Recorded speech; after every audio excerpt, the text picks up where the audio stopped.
how to get more plays on SoundCloud. Hi everyone, welcome back to the channel. In this video I will guide you on how you can get more plays on SoundCloud, so make sure to watch the video till the end.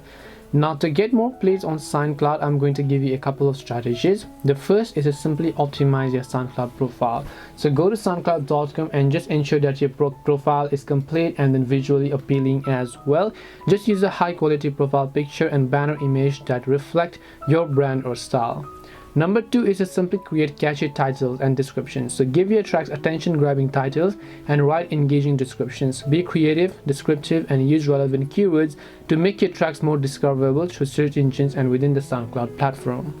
You also want to make sure to actually utilize tags that most of the artists ignore. So just make sure to add relevant tags to your tracks to improve their discoverability, and then use those tags as well. Now, another thing you can do is just try to leverage on social media to promote your SoundCloud tracks. Then you can also collaborate with other artists. And just remember that gaining plays or exposure on SoundCloud takes time and effort. Be consistent with your releases, continue improving your music, and actively promote your tracks through various channels. Thank you very much for watching, and see you in the next video.